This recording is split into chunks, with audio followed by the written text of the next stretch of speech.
My name is Adam, and I am 37 years old.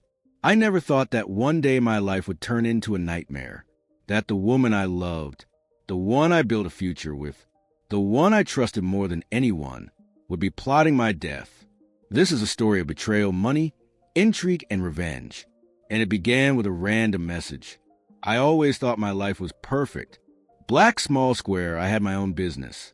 Black small square, a big house in a prestigious area. Black small square, a beautiful wife, Emily. Black small square, and, as I thought, a happy marriage. I worked 12 hours a day to provide our family with everything that one could only dream of. Small blue diamond expensive trips. Small blue diamond premium cars. Small blue diamond the best restaurants. Emily never denied herself anything. She went to boutiques, beauty salons, bought jewelry, and I was always happy to make her happy. I thought she loved me just as much, that she appreciated everything I did for her. I was wrong. One day my world fell apart in one moment.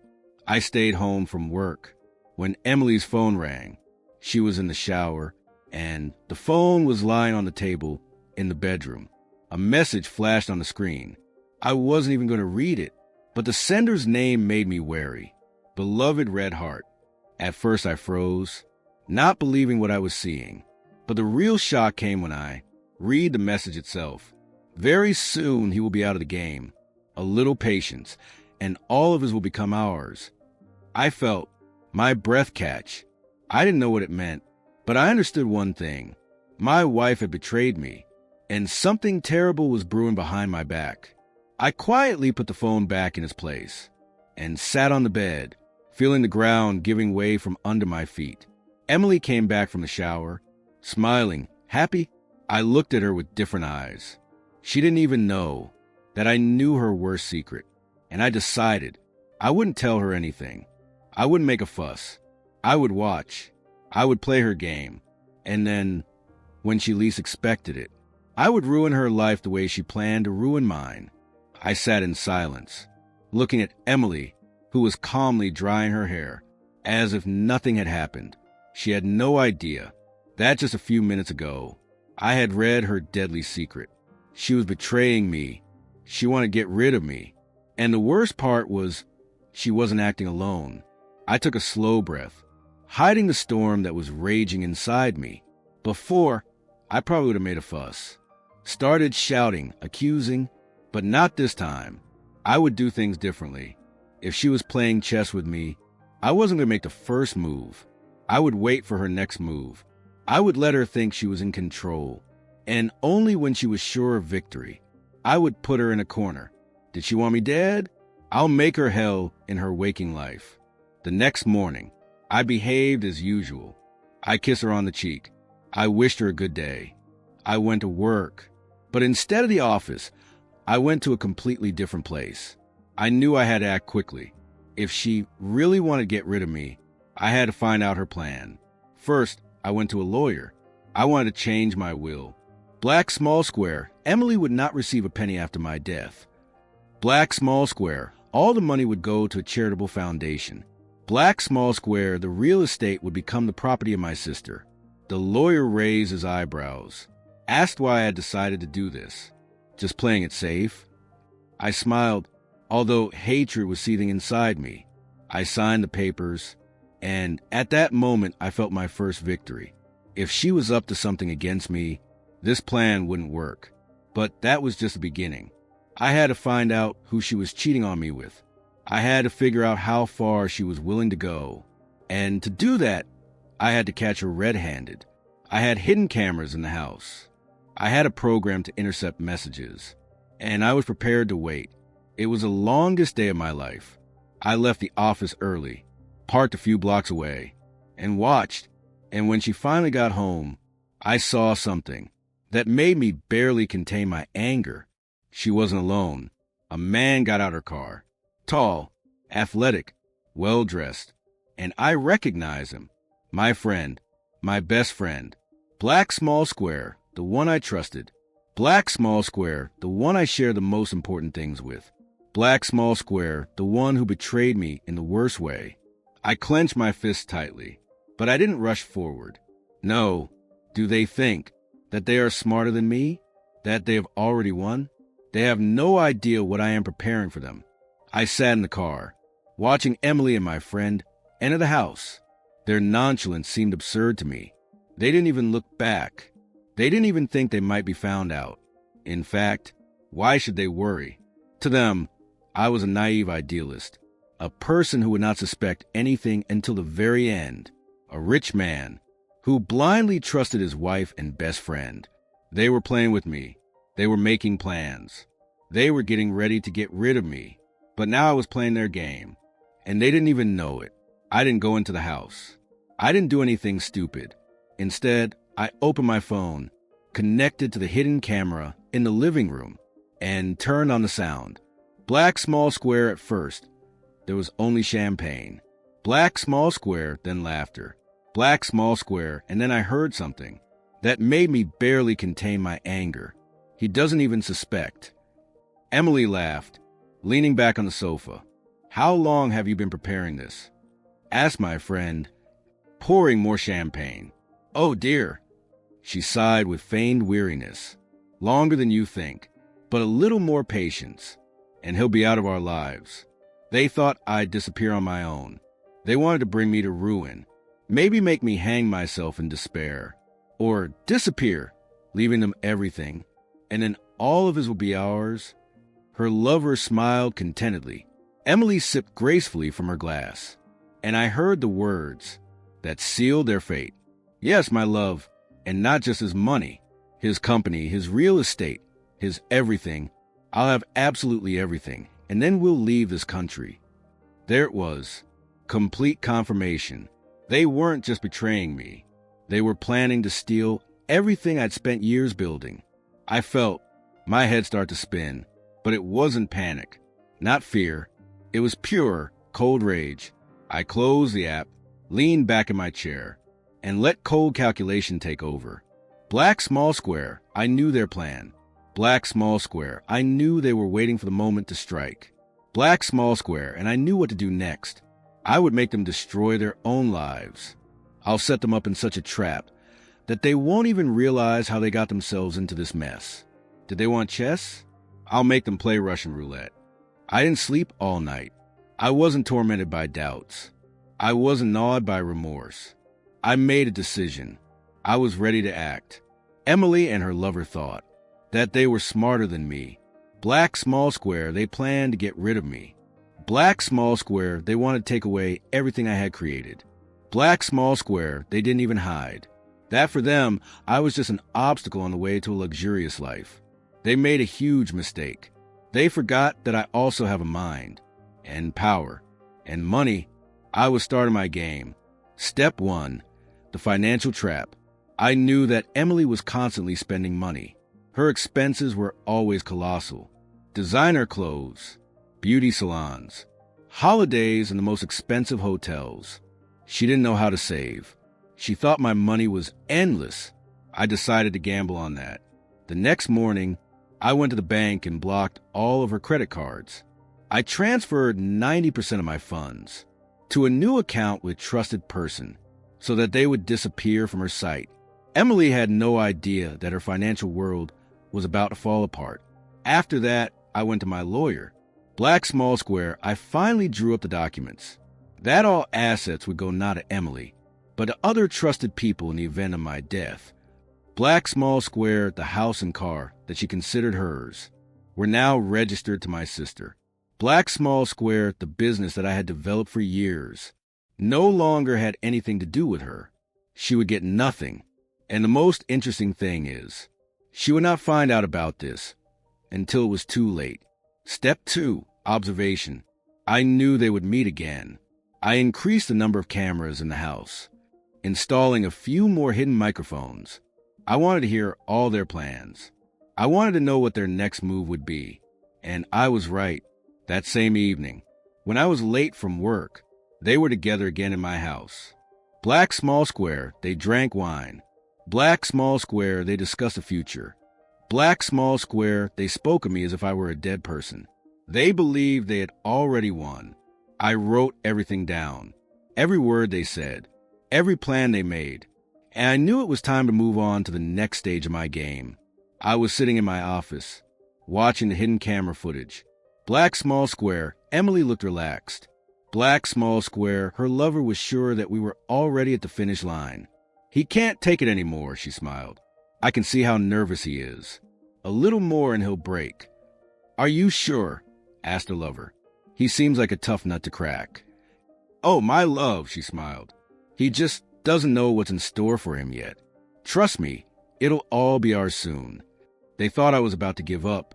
They didn't even know that I had already sprung my trap. First move, evidence. I gathered all the information I could get. Audio recordings of conversations where they were planning how to get rid of me. Video of their meetings where they openly laugh at my stupidity. The financial shenanigans she was doing behind my back. I compiled a complete dossier and gave it to my lawyer and detective. Not only would they lose everything they wanted to appropriate, but they would also risk serious legal problems. But that was just the beginning. Move 2, financial collapse. The next morning, Emily noticed the first sign of my game. All her credit cards were blocked. The money she was so used to spending was gone. The bank accounts were empty.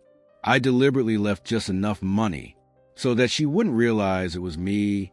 But at the same time, she was starting to panic. She started calling the bank, texting her lover, trying to figure out what was going on. But the best part was yet to come. Step 3, the legal strike. I filed for divorce. I officially evicted her from the house. I took all the business and property documents, leaving her with absolutely nothing. I didn't tell her anything. I just waited for the official documents to be brought to her. She had no idea that her life was about to fall apart. Climbing, her horrible morning. The next day, when I went on a business trip, the lawyers came to her house. I set up a hidden camera to see her reaction. She opened the documents, and her face turned pale. "What is this nonsense?" she screamed. "This is some kind of mistake." The eviction documents, frozen accounts, divorce without the right to financial compensation. Her lover stood nearby, but there was something new in his eyes, fear and incomprehension. "You said everything would be ours," he muttered. "I don't know what's going on." She grabbed the phone and started calling me. Incoming call, Emily. I watched her panic. I smiled calmly. That was only half of my revenge. The worst was yet to come for her. Emily called me again, but I didn't answer. I could imagine her hands shaking, her heart pounding, her inability to understand what was happening. She thought she had everything under control, that I was about to break down and she would get everything she wanted. But then her whole plan started to fall apart, and I seemed to disappear into thin air. All our mutual friends got a message from me that I was temporarily away on business. My phone worked, but all calls from Emily were automatically dropped. I was unreachable for her. I decided to take the last step in this game, to make her believe that I had really walked out of her life, leaving her everything, or at least what she didn't yet realize she had lost. The next day, my lawyer told me that Emily and her lover had made a request to the bank about the status of my accounts. They were officially confirmed. No money, all assets withdrawn, all property rewritten. She was in shock. That same day, she tried to enter our house, but the door was locked. Officially, she no longer had the right to live there. I was reviewing the hidden camera footage and saw her lover standing next to her, his arms folded across his chest. He looked angry and disappointed. "I thought he would leave everything to you," he said coldly. "I thought so too," she screamed, frantically typing a message on her phone. I knew who she was writing to. That same evening, I received an email from her. "Please explain to me. What's going on? Can we talk?" I didn't answer. I simply sent her copies of her own correspondence with her lover, all the records of their conversations, and financial documents that confirmed that she now had nothing. A few minutes later, I received another message. "It's not what you think. Please talk to me." I laughed. Did she really think I was stupid? The next morning, she left dozens of voicemails, begging to meet, explaining that it was all wrong, that she had been forced, but I knew it wasn't. I wasn't going to listen to her. I wanted her to go through the whole path of destruction that she was preparing for me, and I had only just begun. Emily was in a panic. She wrote me dozens of messages every day, from pleading to aggressive, from attempts to explain to outright accusations. I saw her thrashing around, trying to find a way out, but there was no way out. Her lover also quickly changed his tone. If before he had whispered in her ear about their perfect life, now he was cold and irritated.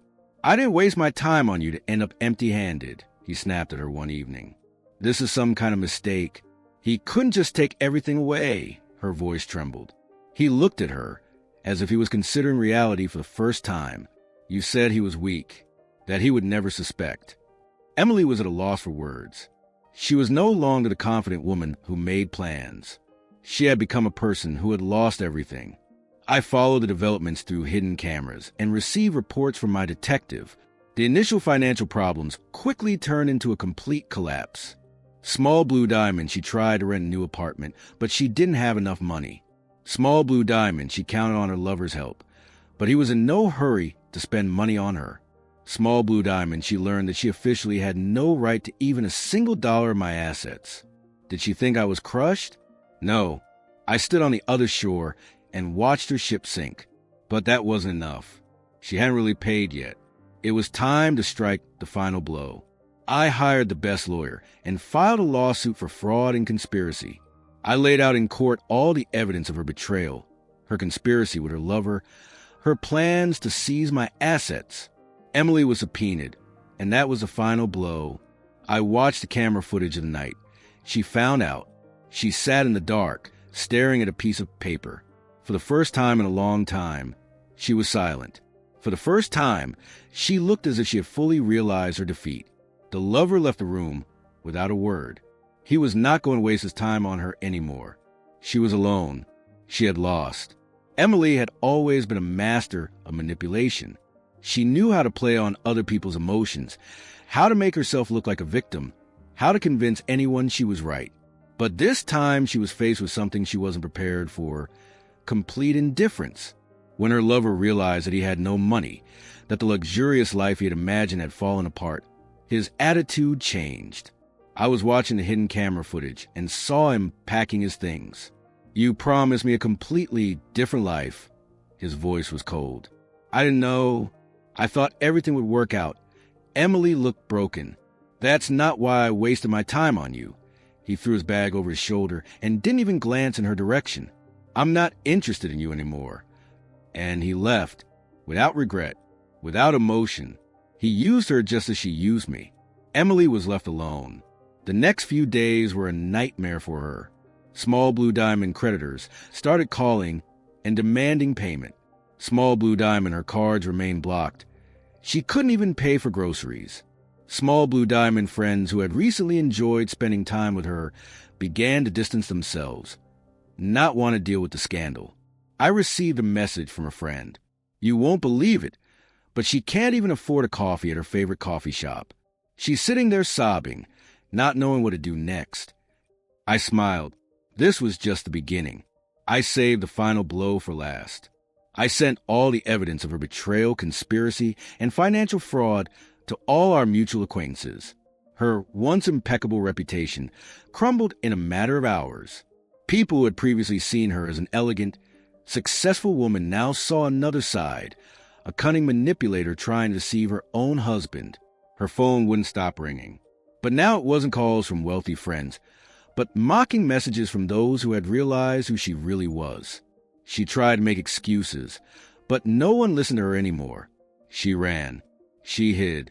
And now she knew she could never go back to the life she thought was hers. Emily had lost everything. Not long ago, she had been making plans to become the sole owner of my business, to live in luxury, to have me disappear from her life forever. But now she was nothing. She had no money. All her accounts were empty. She had no home. She was no longer allowed to even go near the house where she lived with me. She had no friends.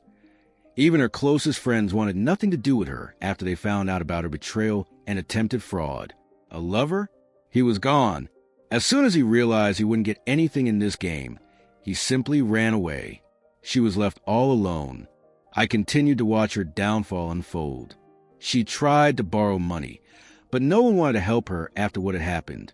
She was trying to find a place to live, but she was used to luxury and couldn't even imagine living in a cheap motel.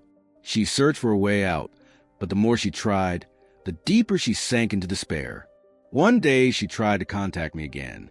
I opened my phone and saw a new message. "Please, I know I made a mistake. Can we talk? I'm sorry. Give me another chance." Did she think I would buy into this? Did she really believe that after everything she had done, I would just forget and forgive? I didn't even answer. She had lost that opportunity the first time she betrayed me. A few days later, I happened to see her. She was walking down the street, wrapped in an old raincoat, her hair disheveled, her makeup gone, and her eyes empty. This was no longer the woman I had once known. She looked as if she had been through a war. But it was a war she had started, and she had lost it. I did not approach. I did not stop. I simply walked past, leaving her alone with her new reality. She dreamed of a bright future in which I would not be there. But in that future, there was no room for herself. Emily was still struggling to survive, but reality was cruel. She had once been used to living in a world of luxury, where every wish was granted instantly, where she could spend money carefree, confident that she would never run out of it. But now she couldn't even afford a decent meal. She had lost everything, but she was still clinging to the last thread of hope, the thought that she could save her reputation. She was trying to create a new story in which I would be the thief and she would be the victim. Small blue diamond, she told people that I had deceived her. Small blue diamond, that I was a manipulator and had deliberately destroyed her financially, that I had planned everything in advance to leave her with nothing. But no one believed her. I received a message from one of her acquaintances.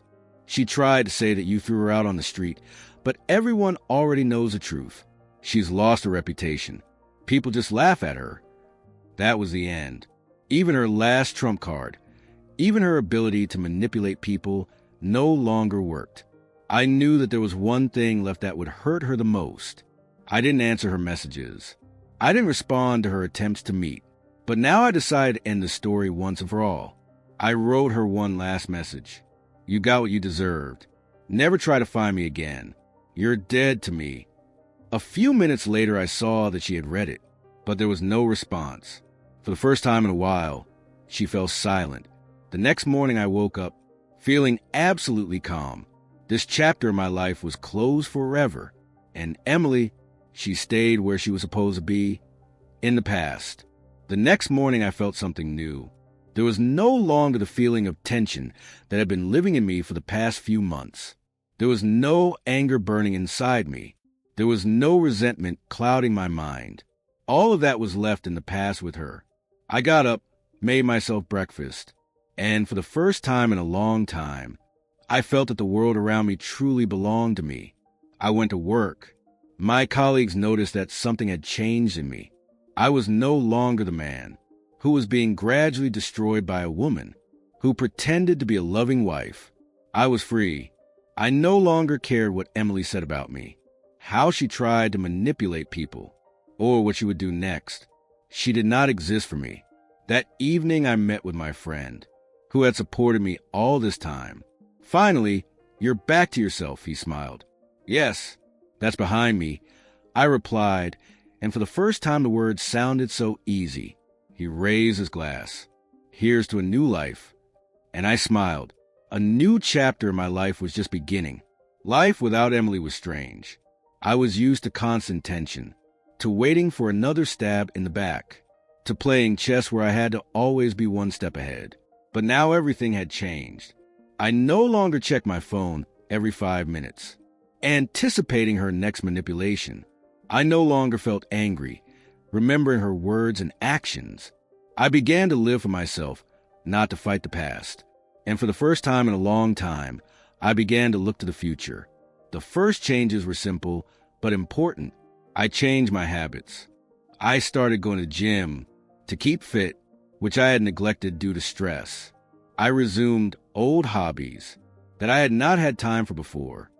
I started traveling, enjoying a life that no longer seemed like a prison to me. Every day I saw a new me, not the man who had been betrayed and tried to destroy, but the man who had regained control of his life. But the changes weren't just about me. I heard the news about Emily. She had lost her job.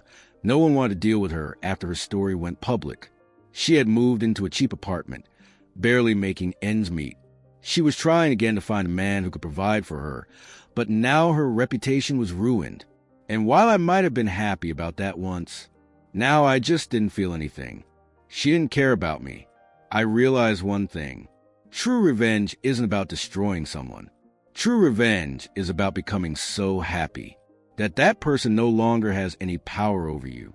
And that's exactly what I did. Time passed, and I completely recovered from everything I had experienced. I no longer thought about the past. I did not remember Emily. I was living a new life that I was building for myself. But one day something happened that I did not expect. It was an ordinary evening. I went to a restaurant to meet friends, and passing by the tables, I stopped. At one of them, in solitude, sat the woman who had once been my wife, Emily. I barely recognized her. Small blue diamond, a pale face, without traces of her former care. Small blue diamond, tousled hair, without its usual shine. Small blue diamond eyes filled with fatigue, without their former self-confidence. She did not see me right away. She sat hunched over, looking at a cheap glass of wine that she must have ordered with the last of her money. I froze. Once she had been the woman who had plotted my downfall, who had laughed behind my back, who had been certain she would win. But now she was only a shadow of herself. She looked up and saw me. Her lips parted, as if she wanted to say something. A flash of desperation flashed in her eyes. I saw her change, but I no longer felt anything. No anger, no regret, no desire for revenge. I simply smiled, nodded, and walked past without even stopping. That evening I returned home and felt that I had finally freed myself from the past. Emily was just a part of the story, which no longer had power over my life. And that was a real victory. After that meeting, I realized one thing. The past no longer had power over me. I returned to my life without looking back. I had stability that I had rebuilt. I had freedom that I hadn't felt in years. I had plans that didn't depend on anyone else. I no longer lived in the shadow of betrayal. I no longer allowed myself to waste energy on people who weren't worth it. One evening, I stood on the balcony of my new house, enjoying the peace that I felt inside. I remember myself a year ago, the person who still believed in lies, who didn't see the betrayal, who was blind to what was happening around. And I thank fate for having gone through this ordeal and emerged victorious. And what about Emily? I was no longer interested in her life. The last time I saw her, she looked broken. She dreamed of a life without me. But in the end, she got a life without a future. I no longer held grudges. I just moved on. A few months passed. I had almost forgotten about Emily, being completely immersed in my new life. My work was enjoyable. My social life was active again. And I was even starting to wonder if I was ready for a new relationship. But one day, something unexpected happened. I received a message from an unknown number. Please listen to me. This is very important. At first, I wanted to ignore it, but something made me read on.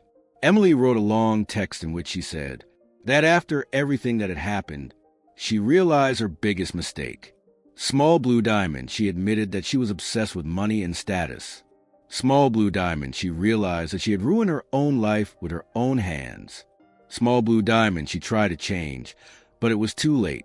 She didn't ask to come back. She just wanted me to know that she was sorry now, but I didn't care anymore. I didn't respond. I didn't feel angry. I didn't feel sorry. I just didn't feel anything. My life was already moving forward, and she was left where she should have been in the past. I didn't answer after that message from Emily. I thought it was the end, but she didn't stop. The next day, I saw her outside my office. She was standing aside, as if afraid to come any closer.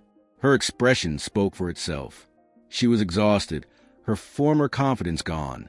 She was scared, as if she understood that this was her last chance. She was desperate, and that was the worst. I walked past, not paying attention, but she called out to me, "Please wait." I stopped, but not because I was curious. but because I want to close the matter once and for all. What do you need, Emily? I asked coldly. She gulped air as if she was afraid that I would just walk away now. I know I've lost you forever, she whispered, and I deserved it. I waited in silence for what would happen next. I just want to say that I'm sorry, and not because I lost the money, but because I lost you. I looked at her and tried to understand if there was even a drop of truth in her words. Once I believed every word she said, but now I no longer felt pain. I no longer felt resentment. I simply didn't believe her. Is that all? I asked, my expression not changing. She nodded. Yes, I just wanted you to know. I looked at her one last time and left without even looking back. I thought this was the end, that I would never hear her voice again, that Emily would realize she was no longer in my life. But a few days later, I got a final call. Please give me a minute. This is the last time. I hesitated, but I picked up the phone. I don't want to make excuses, but you have to know the truth. Her voice was quiet, almost uncertain. Not at all like the Emily I knew. I never loved him. I thought I was making the right choice, that I could control everything. But when you disappeared, I realized I had lost the most precious thing. I was silent. I have nothing left. I sighed. It's not my problem, Emily. She fell silent. I heard her breathing hitch, as if she was going to say something else. But then she changed her mind. I understand, she finally said. I just wanted you to know. I wasn't listening anymore. I hung up, and this time for good. After that last call, I realized that this story was truly over. Emily no longer existed for me. I no longer thought about her. I no longer felt hatred or pity for her. I simply lived my life. One evening I was sitting in a restaurant, enjoying time with friends. In all that time, I had learned to appreciate the simple things that I had once taken for granted. Free time without constant stress. Real friends who were always there for me. The opportunity to build a future without lies. I raised my glass to the fact that the best is always ahead. My friend smiled, supporting the toast. I smiled too. Once upon a time, I thought I had lost everything. But in fact, I had gained more than I could have imagined. Freedom, a new beginning, the opportunity to be happy. Emily is in the past, and I made the best choice of my life. Move on. Final. Please subscribe to our channel Stellar Stories. We have new amazing stories coming out every day. Thank you.